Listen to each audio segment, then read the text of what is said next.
been asked to talk about in-season fertilization options, basically side dressing of corn, but also top dressing of other crops, and equipment options. A number of people across North Dakota that do, for winter wheat, in the spring of the year, they go out and do a nitrogen application, especially if there's been a lot of excessive moisture in the fall or in the spring, to get leaching, get the nitrogen, leached down. And increasingly, we are seeing side dressing of corn with nitrogen during the summertime. NDSU just released, actually, Dave Franzen publication, soil fertility recommendations for corn, and there's a publication back there, and I think that it was talked about in a previous presentation this morning. But one of the things that Dave talks about is this issue of not applying all the nitrogen at the same time. For the next 2 or 3 slides, I'm pretty much quoting Dave Franzen, and I think if you're in North Dakota and you're a crop producer, you probably know who Dave Franzen is, but he's our extension fertility specialist. And he's saying that on high clay soil, now again, not too many high clay soils in this area, but due to the susceptibility of denitrification, that maybe in-season fertilization, half of it at planting time and the other half during the summer, at V6, V9 stage. High clay soils, he divides our soils up in our corn production up into 160 bushels per acre, more or less than 160 bushels per acre. And I suspect that here in these counties that it's generally less than 160 bushels per acre. I mean, almost always less than 160 bushels per acre. But this would also benefit from doing a split application of corn, of nitrogen on corn because of, again, denitrification. And on medium textured soils that are generally less productive, because of leaching with excessive rain, that these fields, these would benefit. Now, I've seen his publication that, his presentation, maybe you have too, when corn was a little bit higher, like, $6 a bushel, he said, you could, I'm paraphrasing him here, but he said, you could buy a fertilizer applicator for $50,000. This is assuming you're farming, planting at least 1,000 acres of corn. And he said you could hire somebody to run that, pay him $40,000 a year, have him work just 2 weeks in the summertime, and you would, in most years, pay for that equipment the first year and be able to pay that person to work 2 days, pay him all year long, and just have him work 2 weeks out of the year if you did in-season fertilization of corn. So he's pretty confident. Basically 2 options. One is to do a toolbar application, and on that you can use, with the in-season, you can use liquid, anhydrous, or the dry. And then the other option, which they've asked me to talk about here, is how do you take your field sprayer and modify your field sprayer to do fertilization? Because, not everybody has an applicator, but most farmers already have a sprayer. So the idea is, can you modify that? Again, I'm referencing Dave's publication. He's suggesting that generally speaking in high clay soils, you should use a Coulter applicator. And that there's a number of reasons for that. One of them is this issue that, he's talking about. If you have any kind of a shank going into the ground when it's really muddy and on a high clay soil, it's not going to close up and you're going to have all kinds of problems. So he's suggesting, generally speaking, on clay soils you should be using some kind of a Coulter applicator. How much do they cost? Well, I did a little checking around just to have a little bit of things to, validity of talking about it. And near as I can tell, if you pay $1,000 for a foot, is probably what you're going to pay. So if you have a 40-foot toolbar applicator, it's going to cost you like $40,000 by the time you're ready to go out in the field. And that's true. That's actually true of some of the other applicators as well. And there are a lot of different companies that market these. They're similar, but again, their idea is that you put the fertilizer down, half it down in the spring, the other half down with liquid UAN in the summertime, And I don't think I noted here, and maybe again you're aware of this, that Dave says that you don't have to put it between every row. You know, you put it every other row. So if you have a 30-inch spacing, you can put your toolbars every 60 inches. So you can go between every other row. So that takes your cost down quite a bit, where you don't have to put it between every row. On medium textured soils, there's no reason not to use anhydrous ammonia. The issue is that I suspect many of you no longer have anhydrous applicators or are not using anhydrous. I asked the Simplot dealer in Moorhead how much of your nitrogen goes out as anhydrous. And I was kind of surprised. He said less than 10%. And I asked him why, and there was a number of reasons, but one of the reasons is the price difference isn't as great as it used to be, and sometimes it's not there. And they've had trouble with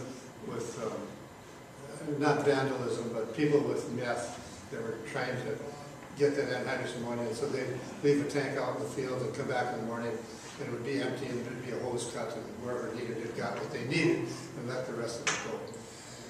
And just the damage to the property. But again, as I travel, you know, I have a couple of sons in the Corn Belt region in the United States, and when I go visit them in June and even sometimes in July, I see these anhydrous applicators going up and down the field on cornfields. So they're using anhydrous ammonia to do in-season fertilization. I rarely see it here. Quoting Dave again, he sees a dry application as more risky because you could take urea and put it down next to the plant, or you could actually broadcast it over the like this. But you're going to have some problems with the corn, with the urea getting into the whorls of the corn and doing some burning problems. So that's, again, riskier, and you're going to have volatilization if you're not putting something with it to prevent that volatilization. And dry fertilizer is a little more risky, and in addition to that, if you don't get a rain, the longer you go without a rain. I guess my thinking is if you were a relatively small farmer and you had 200 or 300 acres or 100 acres or whatever that you wanted to do, and you watch that forecast and there's a 90% chance of rain tonight, you can feel a little more confident. If you've got 2,000 or 3,000 acres that put on, you can't get it done that fast, then it becomes even more risky. Now I want to talk just a little bit about modifying sprayers. And so I visited all the dealers, first of all, that sell and market herbicide field sprayer, or whatever you want to call it, regular sprayers. And I asked, is it okay to put liquid nitrogen through a sprayer? And all of them said okay. And of course they're selling sprayers, so they want to make as many, the customer to make as much use of the sprayer as possible. For most of you, most of us, most of the people are growing corn in 30-inch rows, and your sprayer is set up at a 20-inch spacing with nozzles. And again, according to Dave, you can't be spraying liquid nitrogen over your cornfield, over the leaves. You're going to get burns all over it. So you've got to get it down to the ground. Preferably, as I said at the beginning, preferably inject it into the ground. But you can put it on the surface as well, and especially, if you can do this before a rain, you can use your sprayer then and go out and dribble that down to the ground. I went out and checked a few things, and you can buy these drop tubes at 15 inches or 24 inches. The problem is, you're going to hook them to here, and you're going to do some braking. These two are going to break as if the boom hits, obviously if it hits the ground, if this hits the ground, or even if it hits some of the corn. So you're going to have some problems with breakage. Again, I did a little searching. I see that Leckler sells this one, and I don't have a copy of it. I don't have an example of it, but it's a little rubber hose here at the top. So basically what they're doing is cutting it in two and putting a little rubber hose in so you get a little more flexibility. But not so much flexibility that it's going over the crop. So that's the idea. And I did a little checking on prices. These prices are very much approximate. But so for $15 per drop, you can modify your sprayer. Okay? You need the nozzle body, you need the hose, you need the screen, and then you need a metering orifice. Basically, you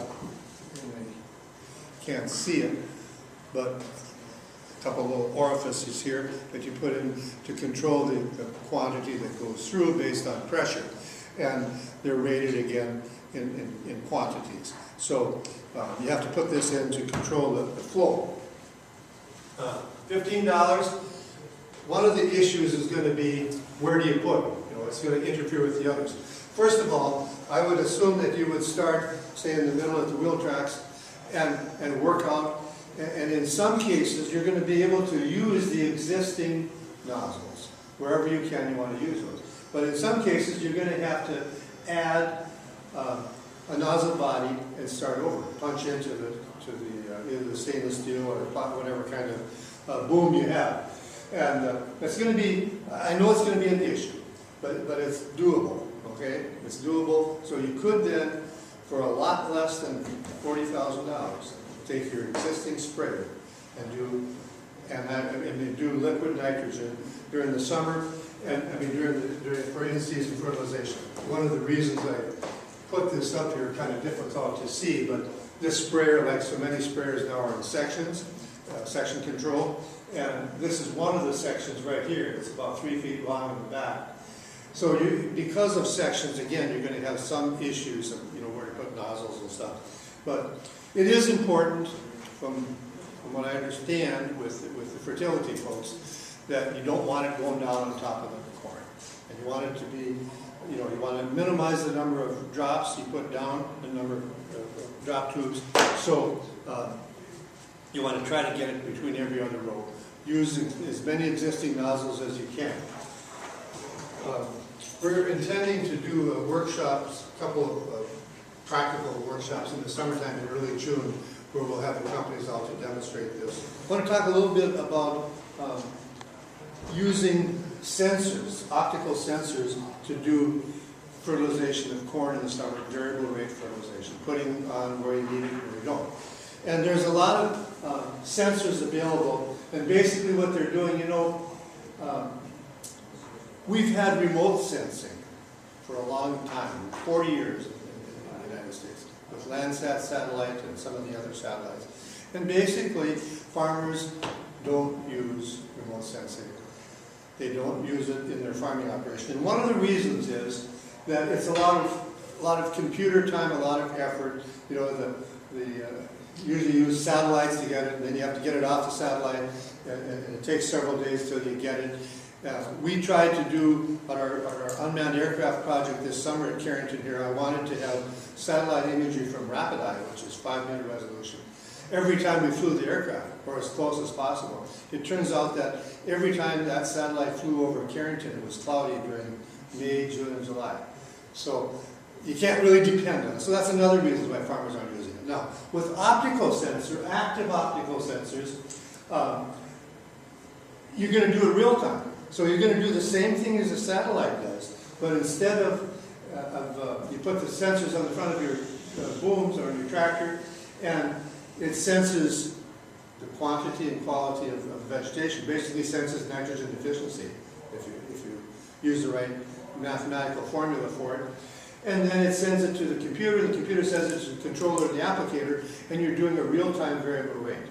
So I think we're going to see more of that, especially as we're doing more and more in-season side dressing of corn, because you don't want to waste it. I mean, if there's already enough nitrogen in this little half acre, let's turn the applicator off while you're going over that. And that's what you do with optical sensors. There's a lot of different companies. The companies that primarily that are, one is Ag Leader called Optrix, one is Crop Spec from Topcon, and one Trimble has one called Green Seeker. And they cost, to put this on like a 60-foot applicator, depending upon what you have inside your tractor for computers and controllers, it's going to cost you anywhere from $10,000 to $20,000.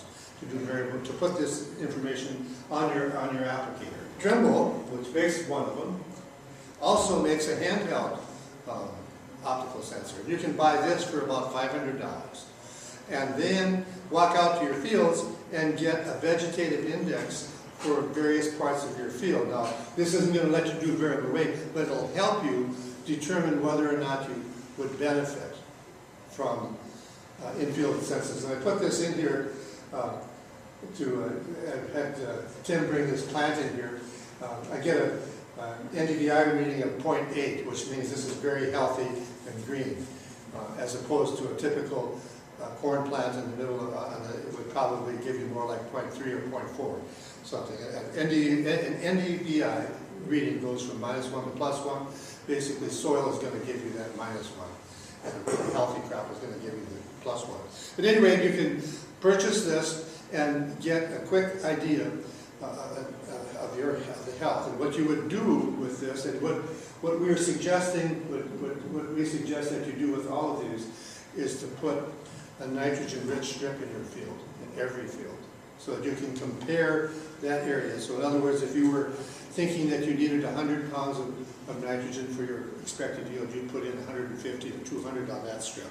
So then in the summertime, you could go out, test that, and then compare everything else in the field to it. As you would with an optical sensor on your sprayer, you would go out first and run over that area, and then tell the computer that this is great. Anytime you come over that in the field, you turn off the applicator, and when you get less than that, you put on a relative amount based on that. Just want to show you this again. Requires a nitrogen-rich strip. This was produced by Trimble, actually by GreenSeeker, before Trimble bought GreenSeeker, and it's based on research across the central part of the United States. So it is based on research. Basically, what you do is you get that reading for a healthy area, and then you compare the rest just to give you an idea of how much you could. And it will also give you a chart then telling you if you want to get, say if you're fertilizing for 150 bushels to the acre, it'll tell you how much nitrogen you need to apply in that area to come from where it is to get to that 150 bushels to the acre. Next thing is I wanted to share with you is if you have a smartphone, it has to be an iPhone yet. It has not been developed for the Android phone. But you can download an app, and you have to purchase. This is from a company called Field Scout.